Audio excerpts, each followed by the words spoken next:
Ya, saudara, sebagai salah satu daerah dengan potensi alam yang luar biasa, Aceh Tengah memiliki kekuatan di sektor pertanian, perkebunan, dan juga pariwisata.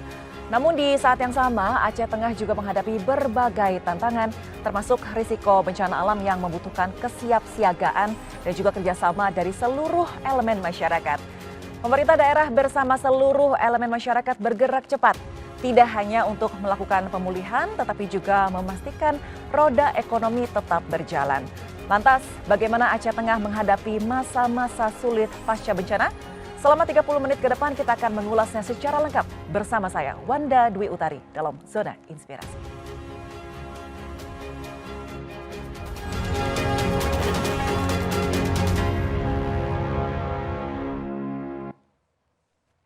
Ya, untuk membahasnya telah hadir bersama saya Bupati Aceh Tengah Bapak Haili Yoga beserta Wakil Bupati Aceh Tengah Bapak Muhsin Hasan. Apa kabar Bapak-bapak? Alhamdulillah sehat ya. Sehat. Sudah jauh dari Aceh datang ke Jakarta untuk berbincang bersama kita semua. Kita akan ke Pak Yoga dulu. Dari kecil memang dipanggilnya Pak Yoga begitu ya Pak ya. Nah Pak, ini kan memang sedang ada bencana begitu ya yang melanda Aceh Tengah, dan juga selama bencana Bapak juga pasti turun ke lapangan begitu merasakan apa yang dirasakan oleh masyarakat.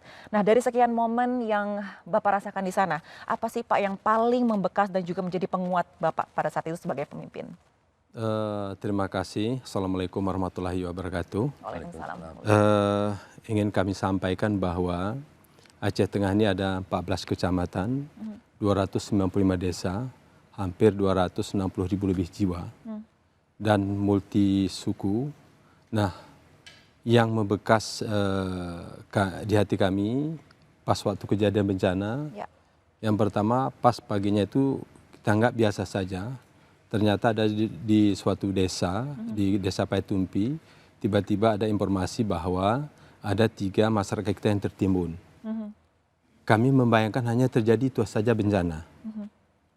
Setengah hari semuanya hening, listrik mati, jaringan telepon tidak ada lagi.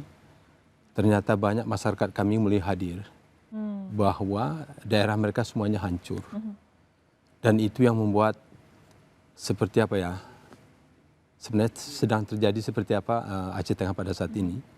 Kemudian kami berpikir cari informasi bahwa ada 5 tempat jalan kita untuk biasanya kita lalui jalan nasional, yaitu Aceh Utara, Bandar Meriah, kemudian Nagar Raya, Gailuas, semuanya putus. Jadi saya bayangkan kalau ini 5 jalan yang sektor yang selalu dilewati ini putus, berarti ini Aceh Tengah sulit, sangat sulit. Nah, salah satu akses adalah udara. Hanya udara ya Pak? Hanya udara. Nah, tentu udara ini kan sangat sulit. Jaringan terputus, jalan terputus, listrik mati. Kemudian kebutuhan sembako pasti sangat terbatas. Betul.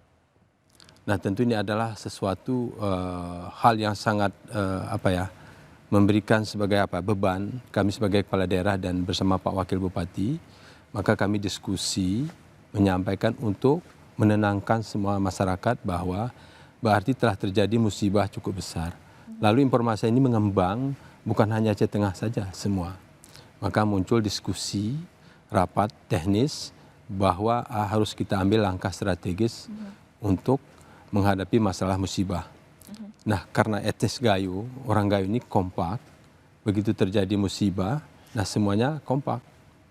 Nah, setelah terjadi diskusi, jajaran Forkopimda dan seluruh elemen masyarakat, LSM, media, tolong sampaikan berita ini ke provinsi dan ke pusat, bahwa kita hari ini dalam keadaan bencana, dan bencana ini cukup berat. Dan hampir semua masyarakat kita itu memahami itu. Yang membuat kami kuat adalah masyarakat itu kuat, bahwa bencana ini datangnya dari Allah, harus dihadapi bersama. Maka muncul gotong royong, bahwa bencana ini bukan dibuat oleh manusia, tetapi Allah memberikan. Maka muncul diskusi yang bahwa ini dilakukan harus dengan kebersamaan. Dan itu yang membuat menjadi kuat. Dan kami bersama Pak Wakil siang malam 24 jam itu non-stop. Kami hanya berdoa bahwa Allah berikan kekuasaan, kesehatan kepada kami, sehingga kami dapat melayani masyarakat dengan baik. Masya Allah, luar biasa. Semangat itulah yang akhirnya menyemangati seluruh masyarakat Aceh Tengah Iya. untuk semangat pulih begitu Iya. ya Pak ya. Oke, beralih ke Pak Musin. Ini kan memang masyarakat Gayo itu terkenalnya adalah gotong royongnya yang sangat luar biasa begitu ya. Nah, seberapa besar sih Pak nilai-nilai lokal yang bisa membantu proses pemulihan pasca bencana di Aceh Tengah? Baik, terima kasih. Menyambung apa yang disampaikan oleh Bapak Bupati Aceh Tengah, bahwa pada saat itu di akhir bulan November tahun 2025, hampir lebih kurang sekitar 1 pekan, masyarakat Aceh Tengah terisolasi. Infrastruktur yang terputus, komunikasi yang terputus, sehingga pasokan makanan dan lain sebagainya itu terputus semua. Ya. Listrik padam, air padam, infrastruktur dan lain sebagainya.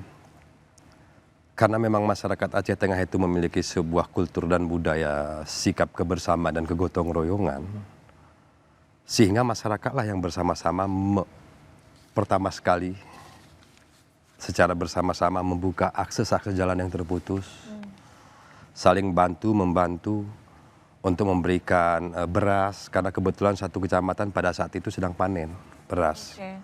Karena dari yang disampaikan oleh Bapak Bupati, dari Birun nggak bisa masuk, dari Aceh Utara nggak bisa masuk, Nagan Raya, Gayo Luas, Pidi itu terputus semua. Dan komunikasi tidak ada. Starlink pada saat itu kami upayakan dengan Bapak Bupati meminjam Starlink dari sekolah. Oke.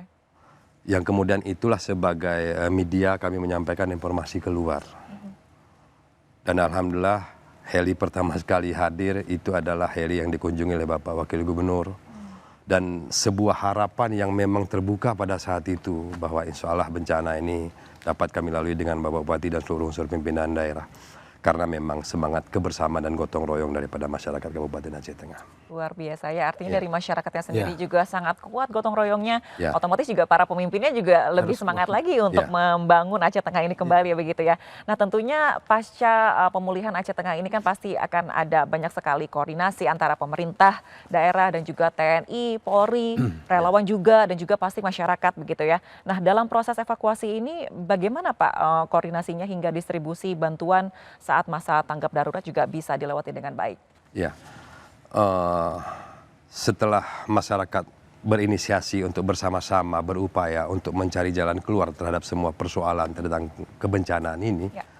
alhamdulillah tidak lama, mungkin atas kesepakatan kami dengan Bapak Bupati dan bersama unsur pimpinan daerah, terutama Pak Dandim dan Bapak Kapolres pada saat itu, alhamdulillah ini kerjasama antara TNI, Polri dan masyarakat dan sejumlah elemen masyarakat relawan lainnya, ini alhamdulillah semuanya bergerak. Sehingga kami dengan Bapak Bupati atas nama pemerintah daerah Kabupaten Aceh Tengah menyampaikan ucapan terima kasih kepada jajaran TNI, Polri, relawan, dan semua elemen masyarakat yang hari itu bersama-sama bergerak. Tidak lagi menyalahkan siapa, yang penting apa, siapa yang berbuat apa untuk kepentingan masyarakat. Karena memang Aceh Tengah pada saat itu lebih kurang 1 pekan terisolasi. Tidak ada komunikasi, tidak ada listrik dan lain sebagainya. Tapi sekali lagi karena kebersamaan dan kolaborasi yang kami bangun dengan Bapak Bupati dengan jajaran TNI Polri, alhamdulillah bersama-sama dengan masyarakat dan relawan-relawan lainnya. Ini sekali lagi kami ucapkan terima kasih dalam fase awal dalam rangka untuk mengeluarkan Aceh Tengah dari keterisolasian. Luar Demikian. biasa. Oke, kembali lagi ke Pak Yoga begitu ya. Nah, dari pengalaman ini pastinya akan ada pelajaran yang banyak sekali. Tapi yang terbesar ini apa Pak? Ketika Bapak lagi menjalani bahwa bencana yang luar biasa tapi juga menyemangati masyarakat gitu Pak.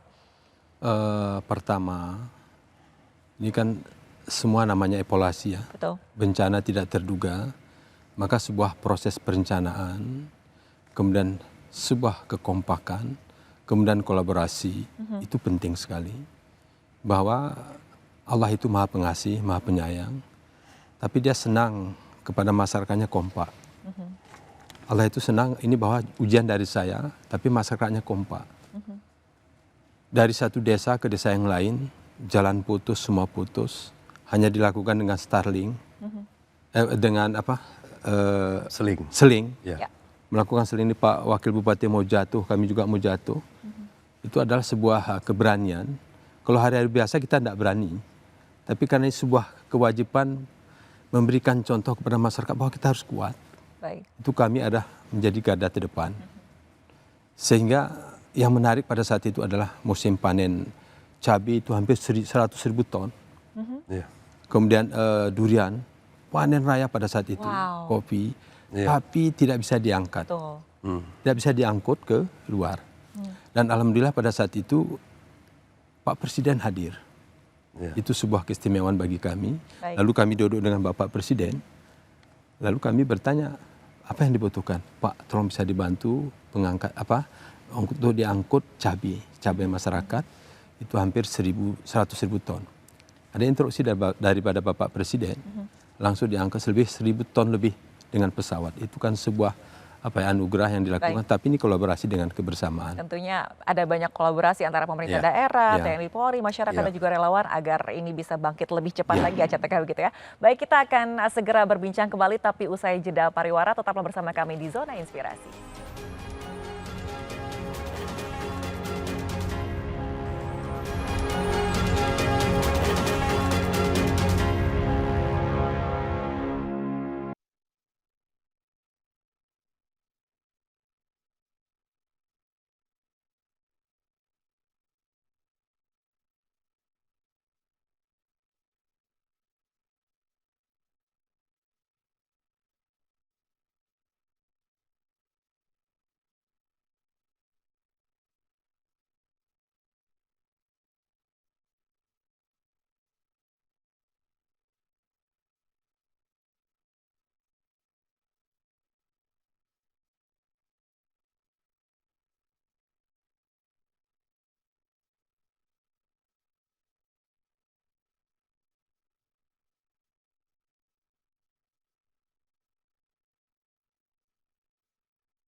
Terima kasih Anda kembali lagi di Zona Inspirasi, masih membahas potensi daerah sebagai motor kebangkitan ekonomi bersama Bupati Aceh Tengah Bapak Haili Yoga dan juga Wakil Bupati Aceh Bapak Muhsin Hasan. Kita kembali berbincang lagi Pak ke Pak Yoga terlebih dahulu. Pak, ini kan tentu di tengah proses pemulihan pasca bencana, sektor ekonomi itu kan yang harus selalu bergerak begitu ya. Nah, bagaimana kondisi perekonomian Aceh Tengah saat ini? Terima kasih. Alhamdulillah, ini sektor ekonomi di Aceh Tengah kan ada beberapa sektor. Pertama di bidang pertanian, kopi. Kopi juga ada beberapa komoditi unggulan seperti cabai, alpukat, durian. Nah, ditambah yang menarik adalah sektor pariwisata. Oke. Nah, di tempat kita sektor pariwisata adalah menjadi garda terdepan. Karena kunjungan wisatawan ini pasca bencana di bulan April itu hampir 63.000. Wow. Itu dalam negeri, kemudian mancanegara ada sekitar 6.000 lebih. Oke. itu kita tahu dari kerjasama dengan Telkomsel, jumlahnya berapa hari. Nah ini kan terus kita giatkan, karena di daerah kita adalah seperti homestay, hotel, dan komoditi unggulan seperti kopi. Ini cukup menarik, dan itu adalah menjadi sektor utama untuk petani. Nah tentu ini semua ada terkendala hari ini, yaitu infrastruktur, itu jalan, jembatan, ini sangat terkendala. Walaupun ada udara, tapi ini masih terkendala sekali. Tapi kalau jalan infrastrukturnya sudah bisa dilewati seperti biasa, tentu seperti biaya ongkos ini agak sedikit murah. Kemudian masyarakat juga dari wisatawan dari luar tentu kan lebih nyaman. Ya. Nah ini sangat mempengaruhi. Tetapi masyarakat hari ini meskipun situasi begini, mereka tetap antusias. Pertama untuk pengembangan sektor di bidang pariwisata terus mulai berkembang. Nah kita juga mengajak kepada masyarakat di luar Aceh Tengah. Aceh Tengah hari ini sudah welcome. Kita coba menjaga kebersihannya, membersihkan di beberapa sektor di pinggir Danau Laut Tawar. Kemudian sektor pertanian, masyarakat terus ada bantuan dari Kementerian Pertanian, membantu bibit kopi, cabai, dan lain sebagainya. Nah kehadiran dari pemerintah pusat ini mempengaruhi daripada mindset daripada masyarakat bahwa mereka dibantu hari ini. Pusat itu hadir. Nah jadi alhamdulillah sekarang sudah mulai pulih kembali. Baru-baru ini juga kita kirim ke Dubai 20 ton, itu kita ekspor kopi. Oh wow. Dan hampir ke beberapa negara hampir ya ada yang 50 ton kita kirim. Itu langsung kita lepas. Nah ini artinya anak muda harus bergerak. Kita tidak boleh larut dalam kesedihan. Karena daerah kita adalah daerah indah yang diberikan Allah. Mungkin ya Swiss-nya Indonesia itu di Aceh Tengah. Masya Allah. Nanti Begitu saya jalan-jalan lah Pak. Ya. Aceh belum pernah kebetulan. Cukup indah. Oke, tadi kan memang Pak Yoga sudah mengatakan bahwa 20 ton gitu ya langsung dikirim ke Dubai. Memang Aceh Tengah ini kan adalah penghasil kopi Arabica terbesar di dunia begitu ya. Nah selain tadi kopi Arabica Gayo, ada juga kan sektor pertanian hortikultura begitu ya. Nah yang menjadi komoditas saat ini menjadi andalannya apa sih Pak selain kopi tadi? Cabai itu menjadi cabai. Kemudian seperti alpukat, itu alpukat kita ekspor juga. Wow. Kemudian durian ini kebetulan pasca panen. Dan beberapa komoditi yang lain seperti sayur mayur, kentang, dan yang lain itu menjadi komoditi unggulan kita. Artinya ini kan harus harus benar-benar mengikuti bagaimana kebutuhan dunia. Hari ini memang kualitas. Tentu kualitas ini butuh kolaborasi dengan provinsi dan pusat. Ini harus ada edukasi yang diberikan agar tidak lagi tradisional. Karena seperti kentang ini kan tradisional kecil. Tapi yang dibutuhkan mungkin di luar kan harus besar. Alpukat juga seperti itu. Durian juga seperti itu. Nah ini kan perlu kita kolaborasikan. Dan masyarakat kita antusias. Dan masyarakat Gayo itu rajin. Enggan duduk di rumah, dia semuanya rajin. Saling bahu-membahu, gotong royong sehingga begitu terdampak bencana mereka pulih dengan kebersamaan, kolaborasi dengan kebersamaan. Dan memang multi suku, banyak suku Jawa, suku Batak dan lain sebagainya itu tumbuh dengan kebersamaan. Kemudian transmigrasi juga kita bagus. Nah transmigrasi sudah bagus di sana juga, transmigrasi juga bagus, itu sektor kopi juga.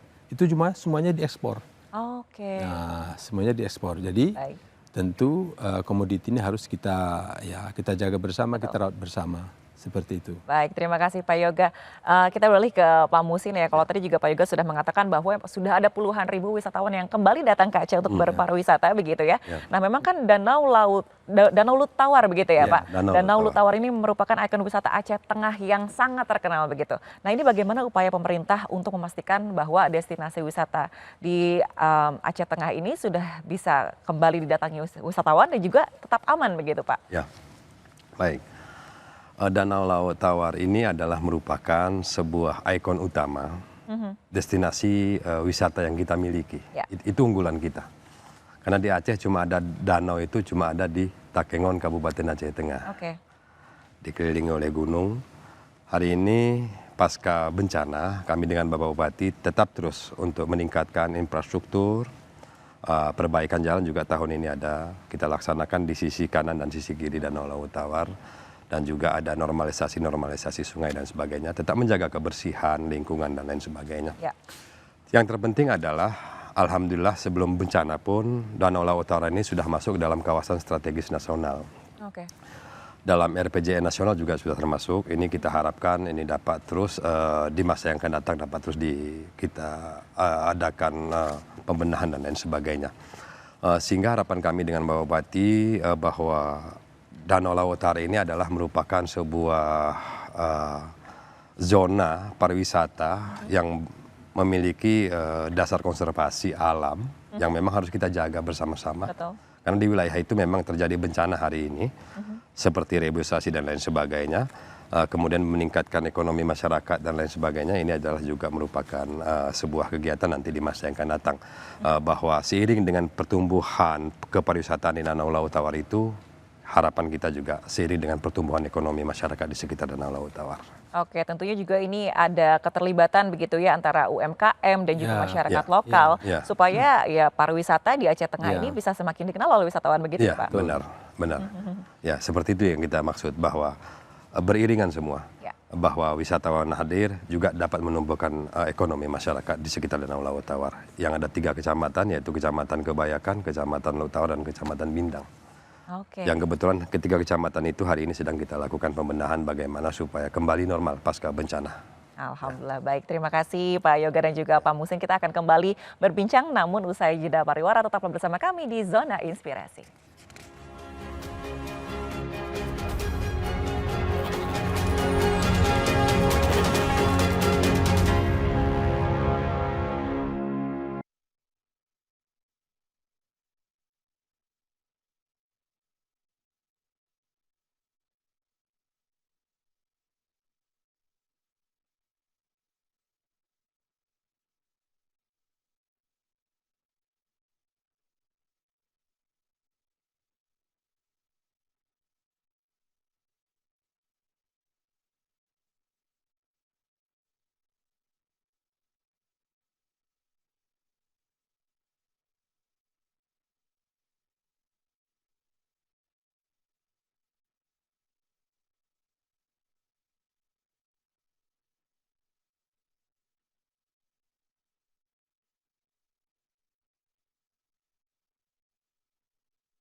Terima kasih Anda kembali menyaksikan Zona Inspirasi bersama saya Wanda Dwi Utari dan juga Pak Yoga dan juga Pak Muhsin. Kita akan kembali berbincang-bincang ya Pak ya. Saya akan ke Pak Yoga terlebih dahulu. Pasca bencana kan tentu masih terdapat sejumlah tantangan infrastruktur. Apalagi tadi juga sudah dibahas infrastruktur ini masih menjadi PR begitu ya Pak ya pasca pemulihan di Aceh Tengah. Tapi prioritas apa sih Pak yang saat ini sudah dikerjakan oleh pemerintah Aceh Tengah sendiri? Terima kasih. Pertama memang kita harus membuat zonasi, kemudian kita membuat skala prioritas. Nanti di tahun 2025, 2026, 2027 dan seterusnya, ini by data semua, dan ini sudah kita lakukan. Nah tentu ini semua adalah tidak terlepas daripada infrastruktur. Itu menjadi faktor utama. Sama emergensinya adalah infrastruktur, itu jembatan dan jalan. Yang kedua, memang kalau sudah datanya sudah baik, nah tentu program ini bisa berjalan dengan baik, terencana dengan baik. Dan ini sudah kita lakukan dengan provinsi dan pemerintah pusat. Dan alhamdulillah ini semuanya terencana dengan baik. Nah, contoh waktu kejadian hari itu, saya teringat yaitu ada beberapa desa anaknya akan melahirkan posisi jam 2 pagi malam. Itu tidak bisa dilewati dengan darat, harus dengan pesawat heli. Dan hari itu saya menelepon Pak Ismet namanya dari BNPB, Pak tolong bantu saya besok harus ada heli. Disanggupi oleh pemerintah pusat menghadirkan heli di Aceh Tengah, lalu saya hadir menjemput bayi dengan dokter malam itu, relawan. Saya bilang ini namanya harus mahal ini, karena dengan heli dijemput ke sebuah daerah, jauh sekali daerahnya, di daerah Kecamatan Linge, Penarun, itu di Kelinge diajak, lalu bisa diselesaikan dengan baik. Anugerah Allah itu hadir. Yang kedua, ada 7 masyarakat pada saat itu datang ke pendopo rumah dinas bupati, itu semuanya cuci darah. Obat tidak ada. Pada saat itu saya telepon wakil menteri kesehatan, Pak tolong bantu ini Aceh Tengah harus diberikan obat untuk cuci darah. Alhamdulillah itu sore bisa hadir. Itu di luar prediksi semua. Tapi inilah kepedulian pemerintah pusat untuk hadir di Aceh Tengah, yang tidak mungkin menurut kita, tapi menurut Allah ada. Nah ini pengalaman seperti ini bahwa kita memberikan contoh kepada masyarakat. Nah kita harus kuat. Tapi apa doa kami dengan Pak Wakil, semua harus sehat. Jangan cari kesalahan. Tapi mari cari solusi, apa yang bisa kita perbuat hari ini, sehingga nanti Aceh Tengah akan kembali pulih. Dan alhamdulillah hari ini masyarakatnya, kalaupun ada musibah bencana, dia, Pak Bupati kami ada musibah, langsung kita layani dengan baik. Dan hari ini memang untuk bisnis, perniagaan dan lain sebagainya sudah mulai pulih. Hanya saja memang sekali lagi ini memang yang prioritas itu adalah jalan dan jembatan. Di 5 sumber jalan nasional semuanya. Dan ini sedang berproses. Dan kita harapkan nanti Pak Wakil ya. Ini masyarakat akan bahagia ya. Amin. Mudah-mudahan Insyaallah ya Pak ya. Karena kita lihat ada bantuan dari pemerintah pusat luar biasa. Hebat. Luar biasa. Aceh Tengah segera kembali pulih begitu ya. Oke. Nah ini kan berbicara soal bencana yang memang sudah dialami oleh Aceh Tengah dan juga sekarang adalah masa pemulihan begitu ya. Ada mitigasi bencana seperti penerapan early warning system gitu ya Pak untuk peringatan dini di wilayah rawan bencana. Ini seperti apa prosesnya, Pak Musin? Baik. Kami dengan Bapak Bupati atas nama pemerintah daerah sesungguhnya selalu aktif dan mengutamakan dan memprioritaskan tentang mitigasi bencana. Salah satu yang kami terapkan adalah early warning system, sebuah peringatan dini kepada sebuah wilayah-wilayah bencana. Jika memang terjadinya begini-begini, maka nanti masyarakat harus melakukan ini dan sebagainya, tempat evakuasi dan lain sebagainya. Ini sudah kita persiapkan. Karena dari beberapa zonasi-zonasi ini memang masih rawan sekali. Yang memang kita minta dan kami sedang melakukan proses relokasi di beberapa desa dan kampung. Tidak bisa lagi di situ karena setelah melakukan kajian secara ilmiah dan lain sebagainya, sehingga kita lakukan pemindahan. Tetapi edukasi yang kita berikan kepada masyarakat sesungguhnya bukan hanya sekedar mitigasi bencana ataupun early warning system, tetapi yang kami edukasi kepada masyarakat adalah menjaga alam. Dan termasuk reboisasi adalah merupakan program utama kami dengan Bapak Bupati, dan juga normalisasi sungai dan lain sebagainya, sehingga edukasi akhirnya adalah harapan kita kepada seluruh lapisan masyarakat menjaga alam untuk kebaikan kehidupan masa depan. Itu yang paling terpenting. Oke, luar biasa. Secara singkat saja nih Pak Yoga dan juga Pak Musin, pesan-pesan untuk masyarakat Aceh Tengah apa nih Pak? Silakan secara singkat. Pertama, perlu kami sampaikan kepada saudaraku, sahabatku, musibah ini terjadi tentunya ada evaluasi. Mungkin kita terlampau jauh dengan Al-Quran, terlampau enggan dengan masjid, membantu anak yatim, terlampau sering mencari kesalahan orang lain, tetapi di kita punya banyak kesalahan. Kemudian alam tidak kita jaga.